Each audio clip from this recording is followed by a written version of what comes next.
All right, we're going to see if we can stay on schedule, so I'm going to introduce my friends and colleagues, Christopher Sewell, who's the Associate Dean of the college, here. Oh, you get a card. And G.L. Wallace, who's Director of Accessible Education. Thanks, you guys. So I'm going to talk a little bit about the Dean's Office and the work that we do in the Dean's Office. And I think GL and I are going to try to leave some time for questions at the end so that people can get that. So as Rob mentioned, I'm Chris Sewell, Associate Dean of the college. I'm also a Williams alumni, class of 2005. I was an American Studies and History double major here, Africana Studies concentrator. I'm also one of 6 who come to Williams. I'm the first. My brother and my 4 cousins came after me. So I'm very connected to this place, and it means a lot to be working with first years and first year families. Things that I do, I work with junior advisors, so your students live in entries. I work with their JAs. I also work with the Junior Advisory Board. They're a group of seniors who were JAs last year, and they're giving support to the current group of JAs. And I'm also in charge of our non-traditional and veteran students on campus. So basically, the best way to describe it is anyone new to Williams probably falls under me in many capacities. I also work with First Day, so I'm the person who's the architect of our first year orientation. And then if any of your students live in Mills or Dennett, I am the direct dean for students who live in Mills and Dennett in the first year class. So these are my other colleagues in the Dean's office. Marlene Sandstrom is the Dean of the college. If any of you are here tomorrow, you'll get a welcome from her. Dave Johnson, is the Dean of Associate Dean, also shares work with me in the first year population. April Ruiz, whom some of you have already met, our Dean of First Generation Students, so Dave Johnson has anyone who lives in Williams, he's the Dean for those students. Dean Ruiz has anyone who lives in Armstrong or Pratt. And then Dean Buchanan, the Senior Associate Dean, she has anyone who lives in Sage.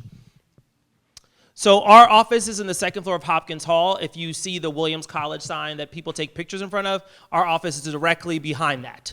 And we are on the second floor. We're generally open 8:30 to 4:30.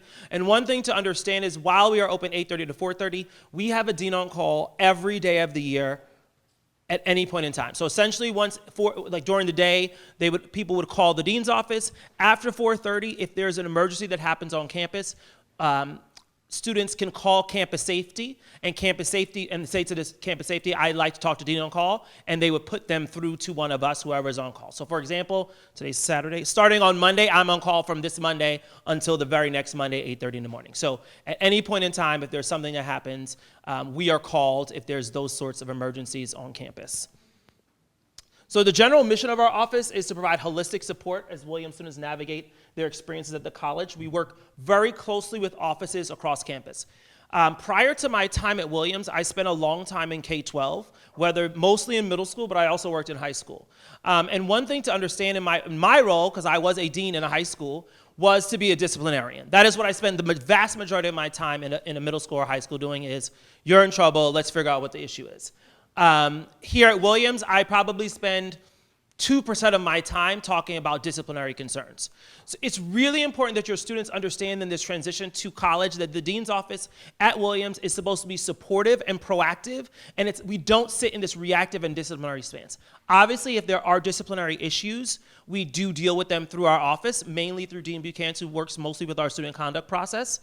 But the vast majority of things that we see students for are unrelated to anything related to discipline. So some of those things we see students for.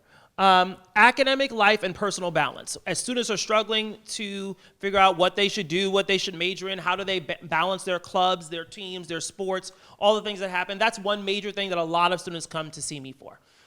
Secondly, we connect students with campus resources. So a student, GL will talk a little bit about his office and the work that he does with accessible education, but a student is really struggling and might need some sort of support from his office or some of our other offices on campus. We serve as the liaison between many of these offices. So students will come to us and say, I have this issue, and then we'll say, great, let me connect you with the health center. Great, let me connect you with GL's office. Great, let me call financial aid and see what we can do, right? So we work as kind of the hub to all of these other offices that students can use. We talk through personal challenges, obviously develop programming with campus resources. We are in charge of our many student leaders, mostly junior advisors and first generation OLs and international orientation leaders. We have international student support, and we uphold generally the community standards, which is that part around discipline.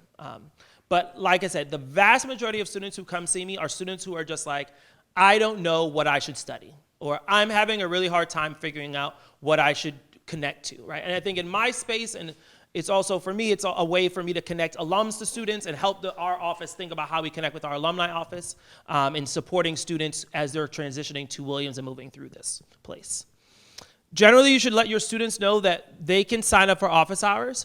If they go to our website and look up office hours, every dean has, if you go to the office hours page, there's a link to each individual dean. If you click on, for example, my tag on that page, it would bring you to my calendar, and a student could put themselves on my calendar whenever they wanted, as long as they have an appointment there. And if there's an appointment time that does not work, that student can say, hey, Dean Sewell, or hey, whichever dean they want to talk to, can you please find time?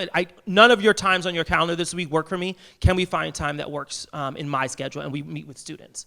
We do, though, generally host office hours or open walk-in hours every day from 1 to 3 p.m. So, for example, I have Mondays, Dean Buchanan is Tuesday, Dean Ruiz Wednesday, and Dean Johnson holds Thursday and Friday. And then Dean Preto holds office hours for international students on Mondays and Wednesdays. That is just walk into the office, you ask one of our assistants, hey, I need to speak to this particular dean. If no one else is in the office, great, you just come in and you meet with us. Otherwise, we're like, can you wait for somebody to be finished and then you come in. Generally, students stay in there 15 to 30 minutes, depending on what kind of issue they're having at that point in time.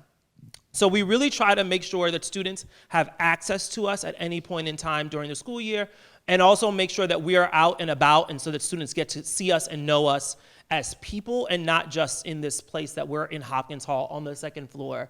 That may look like last year I danced with the African student group in the fall. Like I went to every practice, I danced in their show, like other deans go to all the sports games. Like we really try to make sure that we're involved in the community so that students see us and know that we are a resource for them here on campus. That's really it. Two other things I'll mention that are not in the slides are, also under the dean's office are several important partners. Study abroad is under the dean of the college office.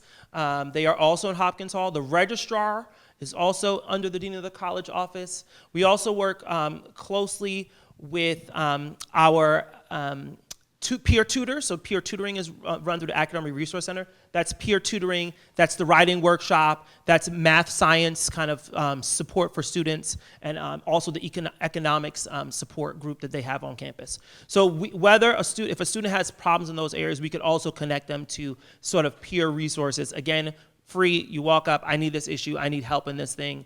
There's no kind of prerequisites, for example, to get a peer tutor or to get somebody from the writing workshop to help you with your writing.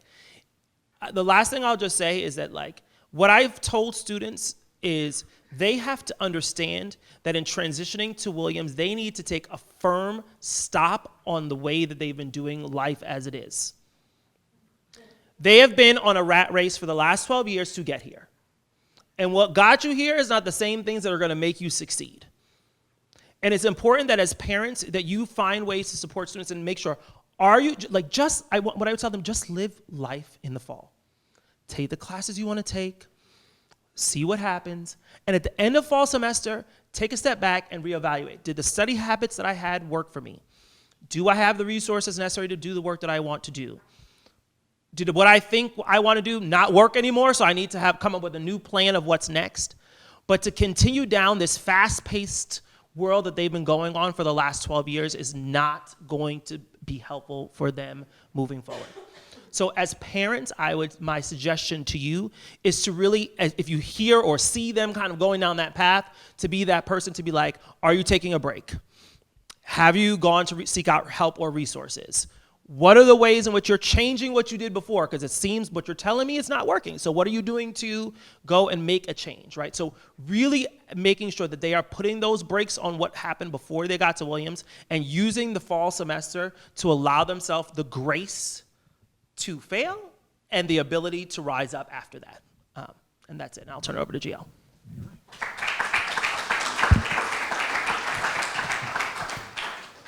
Hello, everyone. Again, my name is G.L. Wallace, and I'm the director of the Office of Accessible Education. And I'm going to sort of begin to some degree where Dean Sewell sort of left off in his conversation with you, and talking to you about how you can be supportive of your students and sort of things to sort of look for in terms of their plans around the utilization of resources.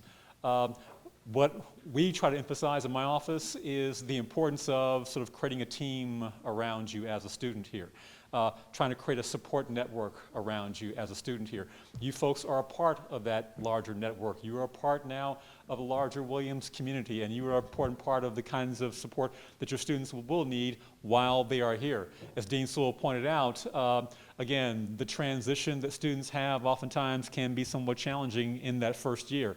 A lot of the skills that they have developed, or the skills that haven't been developed over the course of time in high school, again, will ultimately, again, bear fruit in one way or another while they're here at Williams. And having an earnest conversation about how you can support your student, but also how your student can be empowered to develop skills that will serve them well, not only here, but elsewhere, is sort of part of what I want to sort of focus on to some degree.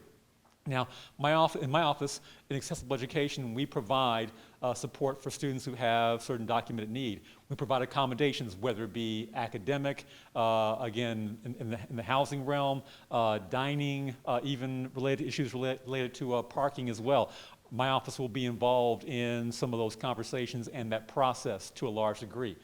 My office has sort of two sort of central sort of areas of focus. One is compliance. There are laws that we are responsible, that we have to sort of adhere to at the college. Every college does, whether it be the Americans with Disabilities Act, Section 504 of the Rehab Act, the Fair Housing Act, and so forth and so on. There are things that we're supposed to do as an institution to make sure that we are receptive to the needs that your students happen to have.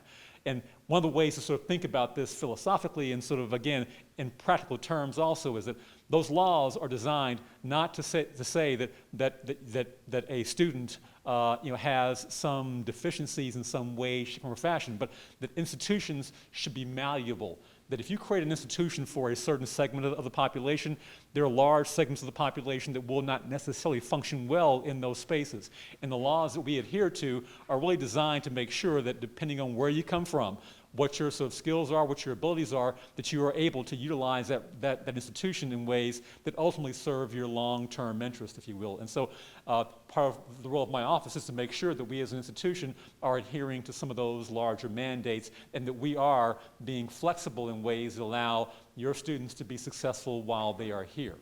If you ever have questions about, again, aspects of that process and what we sort of do, again, please feel free to ask some of those questions. The other part of what we do in our office is the provision of resources. Making sure that if the students need additional time on an assignment or a note taker, or again, a little bit more time on an assignment in a more structured fashion, that we're able to provide that to that student as a part of their larger sort of academic plan.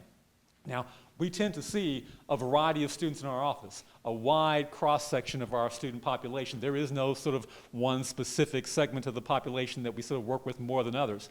Again, regardless of where that student is from, in terms of geographically, regardless of that student's sort of academic performance, we will work with a variety of students on our campus. And we tend to see a few categories, though, of students. Students who have utilized supports in high school already and who come to campus, oftentimes with the aid of mom and dad, more oftentimes mom, basically saying there are supports that we've received, and we want to make sure that we're sort of continuing to utilize those resources while we're here on campus. We also have students who've utilized resources on campus or in their schools in high school, and they come to college and they say, you know what, those resources that were really integral to my doing well in high school, I don't really want to use those things because I want to be a different person. I want to sort of forge a different course here on campus. And what we oftentimes find is around midterms or closer to finals, those very same students are saying, those resources I really needed and utilized in high school, I actually need them. And so some of the conversation, if your student falls within that category, is to say, think about some of those resources and make sure that you're being proactive in your utilization of those resources. Things shift when you come to college as it relates to academic accommodations, whereas in high school, you had a whole team of professionals who are sort of working with the student. Mom and dad are there to sort of identify what those resources are and how to provide those resources. In college, they are adults and they have to sort of seek out those resources sort of on their own. We can be as engaged as we possibly can be, but it's important, again, that students are trying to identify what those resources are that they can have access to. So proactivity can be, again, a really important part of that. Then we have, again, a large segment of our student population that we work with who are students who maybe never utilized any academic accommodations at all while they were in high school. And this is not, again, a surprising thing. Oftentimes, again, students who come to Williams College have done quite well academically. And a lot of schools will make sort of business decisions as it relates to the dissemination of resources. We have students who are not doing very well. We'll make sure those students have resources, but this student who might have some needs, but who's doing very well, we'll go ahead and just sort of say that you're okay. They come to Williams and they find themselves in a really highly competitive and, again, challenging academic environment, and so some concerns that were always there then come to the fore, and they have to then be addressed and dealt with. And that can be a very confusing space for students as well when you've never needed support before, when mom and dad have told you, hey, you can get through this on your own, and then find yourself in a position where resources actually might be the difference between doing well in a class or, again, not passing a class.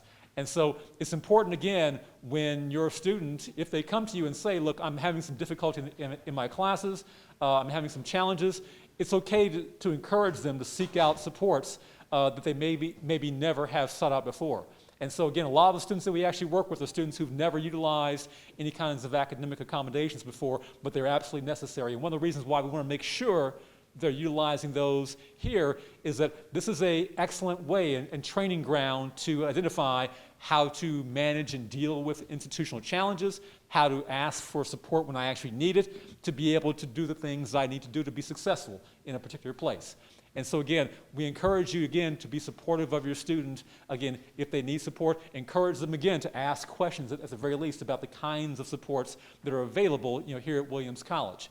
Now, one of the things I'll also say to you as well, as a way of maybe gauging how your student is doing, there's sort of an acronym that we sort of use in my office to identify the ways in which students oftentimes can find themselves being successful here at Williams.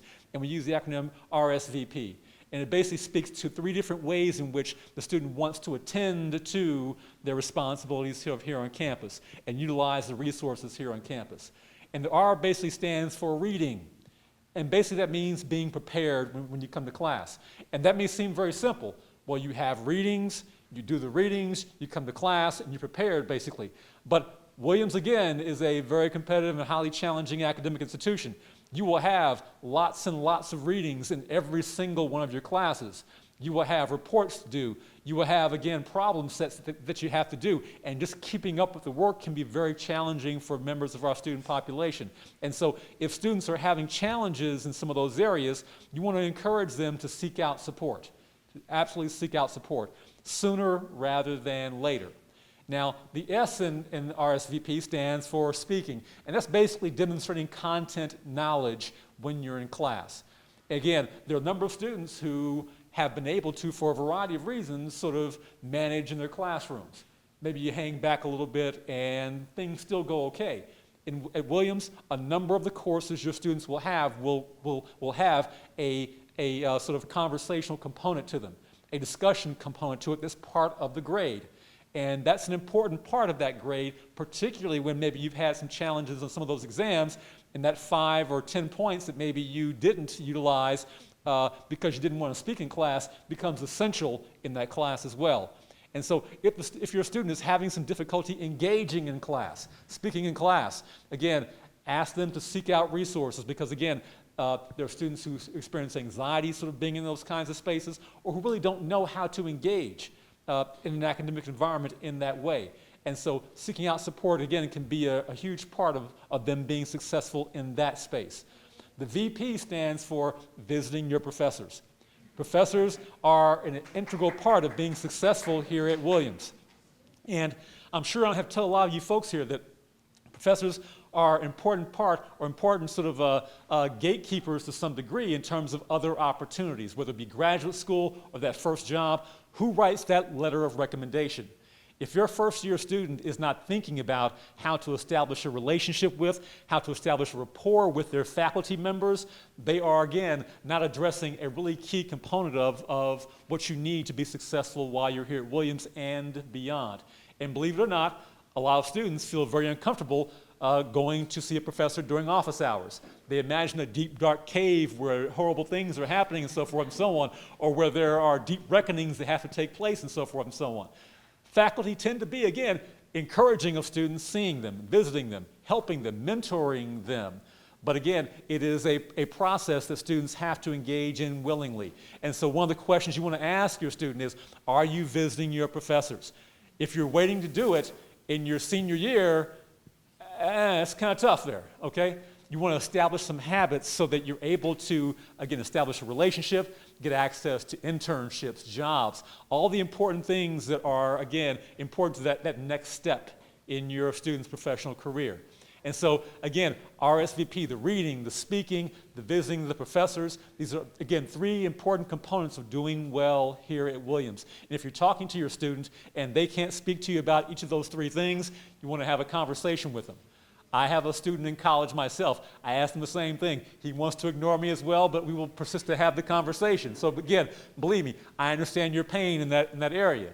But again, being persistent and asking questions about those things can give you an idea as to how your student is adapting to Williams and if they are putting themselves in a position to establish some level of success for themselves over the time that they're here.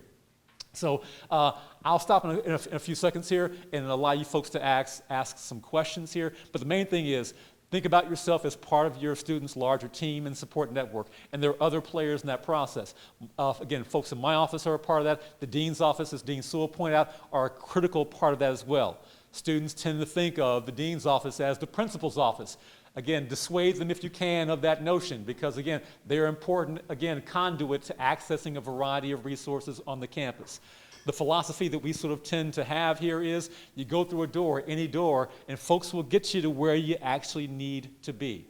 But again, encouraging your students, again, think about the areas where they can utilize Williams, where they can, again, access the resources here is really, really important. And a way of thinking about this is, you don't send your student to a college like Williams to have them just sort of sit back and not utilize resources here. Think of Williams as a wet dish rag, okay? And by the time your student is done here, that thing needs to be dry. They should have wrung every single resource out of this college if they possibly can. The best students here do that. The best students get everything they possibly can out of this place. Do not send your student to this college without, again, them leaving and saying, hey, there's nothing left there. They should be saying, I got everything I possibly could out of that place. I did everything I possibly could out of that place. I traveled. I accessed resources. Everything I needed, I got from that place. Because, again, we have the ability to provide those things. And so, again, make sure that you're communicating that to your student and letting them know that you're a part of their team, but there are also folks who want to be a part of their team as well to make sure that they're successful in moving on to the next sort of steps in their lives as well. Okay? Thanks for your time, folks. I appreciate it.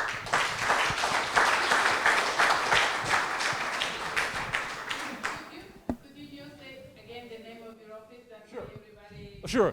It's the Office of Accessible Education. Again, we are in Preorientation, the 2nd floor, which is like the student center here on campus. And so we're sort of not in Hopkins Hall, which is like the scary place potentially, where the deans are. No offense here.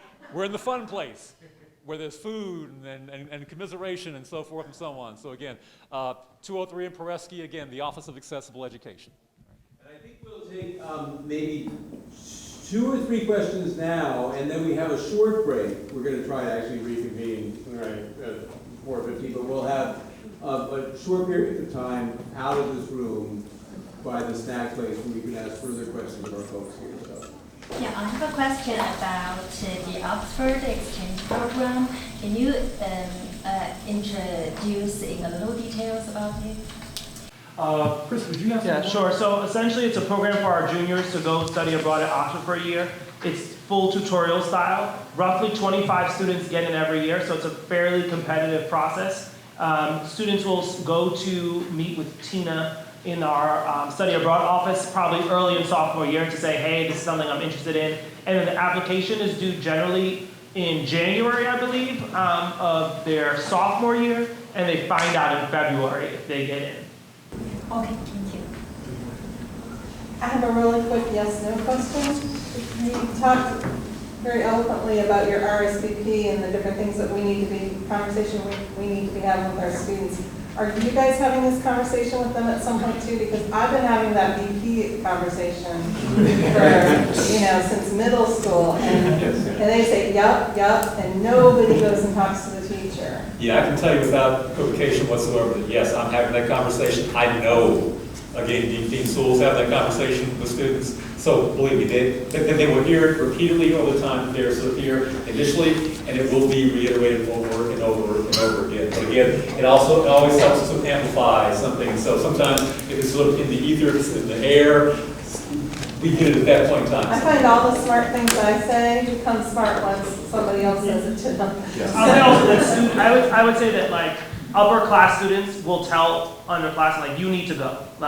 So it won't even just have to come from the adults. It'll be their peers who are just going to say many of the things that they need to be successful here. They'll hear from their orientation leaders. They're going to hear from their JAs. They're going to hear from whoever they are, if they're in a group or team or sport. Like those people are like, if you want to survive here, like that's something you need to do. And there's something, it's a tool for the parents now. You have a word that you can ask them. You can call and say, are you RSP? Have you covered RSP? And they know. I said, how do you know that? And they say, because then they know that you know, and they can. I mean, you can you need communication with them, and I think this is great.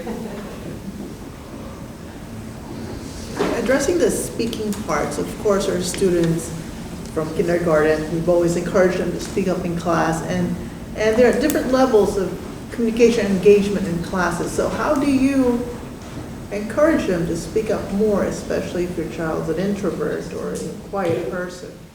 I would say this is where actually in some ways the S and the VP kind of overlap, right? Because if you're someone who doesn't want to ask questions in class, then go to office hours, right? Because the idea that if the faculty member sees that you're engaging with the material and they can affirm kind of your thinking, your thoughts, then if you're somebody who doesn't like speaking in a big group, then you can use the visiting for faculty members. Because those are the places where, in my experience as a student, where there were some classes that I'm like, I'm intimidated because I was one of the few underclassmen in a class with upperclassmen. I can go to their office hours and have a conversation. That faculty member was like, that's a great idea. Why don't you share that in class? Then I felt more comfortable kind of sharing my own ideas out loud. So I think that like in some ways the S and the VP overlap, and that like you might not get all, like a professor might give you the 10 points because you come to every office hours and communicate with them, versus like, I've never heard your voice, I don't know, like I don't really know who you are, right?